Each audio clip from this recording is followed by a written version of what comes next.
आपने ब्रह्म सेना का गठन क्यों किया? देखिए, ब्रह्म सेना का गठन कोई भी परिस्थिति का जन्म तब होता है जब कोई उसमें उतार चढ़ाव अपरिहार्य हो जाते हैं। जैसे कि हम लोग कांग्रेस पार्टी में थे, 20-25 साल कांग्रेस पार्टी में रहकर हमने रात दिन as NSY president, youth Congress president, Tiwari youth Congress के अध्यक्ष, ऑल इंडिया जनरल सेक्रेटरी, जन आंदोलन अध्यक्ष रूप में काम किया। लेकिन दुर्भाग्य रहा कि जब से नए अध्यक्ष आए,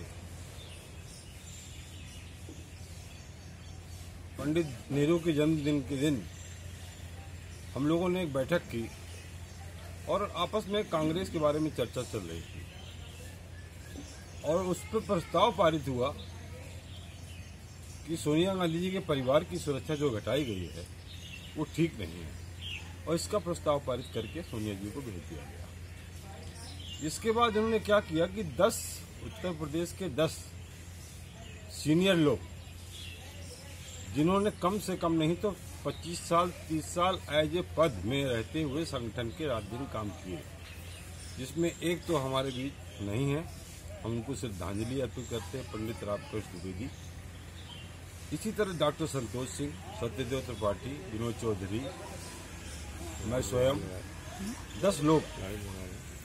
10 लोग को ऐसे नाटकीय ढंग से निकाला गया कि हमको नोटिस नहीं मिली और कब इसका उत्तर नहीं आया। आज शाम के नोटिस मिली और सुबह टीवी चैनलों में चल रहा है कि आप लोग कांग्रेस से निकाल दिए गए। मतलब 25 साल 30 साल बाद राजीव जी के साथ तब से काम करने के बाद ये क्या षड्यंत्र हुआ, इसका हम लोग अभी तक खोज नहीं कर पाए हैं कि हम लोग आखिरकार किसी और पार्टी के लिए काम कर रहे थे या किसी और किस योजना में संलग्न थे। हम इसका उत्तर अभी तक नहीं खोज पाए कि हम कांग्रेस कमजोर कर रहे थे, कांग्रेस मजबूत नहीं कर रहे थे, क्या था क्या नहीं था। और आज जो स्थिति है उत्तर प्रदेश की कांग्रेस में, वो आप लोगों से छिपी रही हैं, ना हम लोगों से छिपी है, ना आम जनमानस से छिपी हुई है। इस सेना का उद्देश्य क्या था संगठन का? अब ऐसी स्थिति में जब कांग्रेस में हम नहीं हैं और यदि हम लोग पास 5-5 हजार 10,000 कार्यकर्ता उत्तर प्रदेश के अंदर है, तो कहीं ना कहीं तो उसका समायोजन हम करेंगे।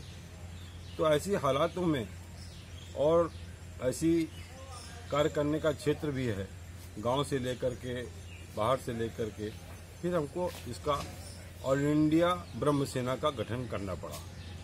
पूरे देश में हमने गठन किया और इस समय करीब दिल्ली है, झारखंड है और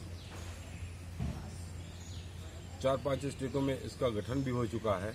राष्ट्रीय कमेटी का भी गठन हो चुका है।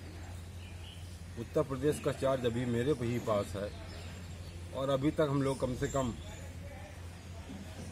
8,058 एक्टिव मेंबर इसके बना चुके हैं, जिनका मोबाइल नंबर है हमारे पास और जिनके नाम है हमारे पास, जिनका जनपद है हमारे पास, एड्रेस है हमारे पास, और उनको टारगेट दिया गया है कि इसकी मेंबरशिप आप लोग स्टार्ट करिए। और इसका गठन जो है राष्ट्रीय स्तर पे जारी रहेगा। इसकी मांगें हैं जो हमने स्टेट के लेवल पे मांग बनाई हैं, जैसे है कि सवर्ण आयोग का गठन, दूसरा है आर्थिक आधार पे आरक्षण होना चाहिए, तीसरा है कश्मीर के विस्थापित ब्राह्मणों के बारे में सरकार का क्या रवैया है, क्या नीति है और अभी तक क्या किया गया है, सरकार उसको एक प्रपत्र जारी करे। इस वजह 5 जो मांगे हैं इसको लेकर के हम लोग चले थे। इस बीच एक अचानक घटना हुई कि पूरे देश में कोरोना का एक असर है और पूरे देश में सुप्रीम कोर्ट में बार काउंसिल ऑफ इंडिया ने पास आउट का प्रोग्राम कर दिया, किंतु सारे साउथ में, पूरे ऑल इंडिया में हर जगह पास आउट का प्रोग्राम हो गया। कि एक AKTU है और एक इग्नू है, जिसपे 6-7 लाख लोग इसके विद्यार्थी हैं, जो सेमेस्टर उनका अभी नहीं हुआ। किंतु वाइस चांसलर जो इनके हैं, एक तो लखनऊ में है AKTU, ये परीक्षा लेने में उनके अड़े हुए हैं। लड़कों का कहना यह है कि हमको परीक्षा देने में कोई दिक्कत नहीं, किंतु एक साथ इतना लड़का इकट्ठा होगा, आप विधानसभा नहीं खोल रहे हैं, आप कोर्ट नहीं खोल रहे हैं, हाई कोर्ट नहीं खोल रहे हैं, और इन लोगों का एग्जाम आप वहां लेने जा रहे हैं, और कल की कोई बात हो जाएगी तो हु इज रिस्पांसिबल? कौन है जिम्मेदार इसका? सरकार जिम्मेदार है कि वाइस चांसलर जिम्मेदार है? कौन जिम्मेदार है?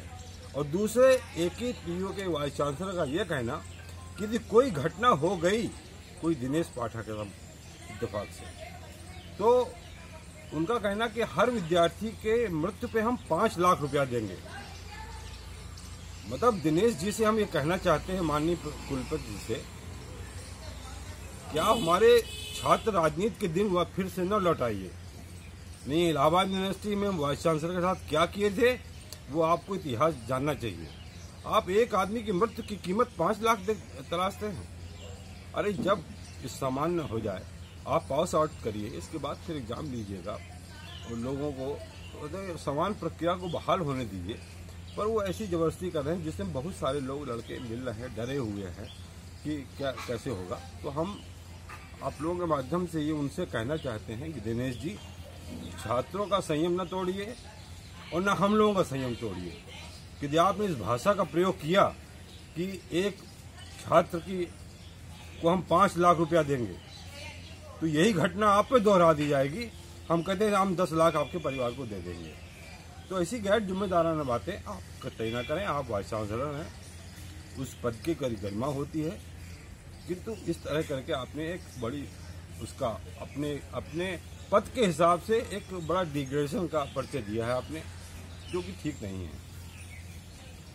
ऐसे ही इग्नू का ये हाल है, उसमें 5-6 लाख लोग सफ़र कर रहे हैं, 7 लाख लोग सफ़र कर रहे हैं। उसमें भी आप जिद कर रहे हैं कि हम इसका सेमेस्टर लेंगे। अरे भाई, क्यों समान स्थिति नहीं है?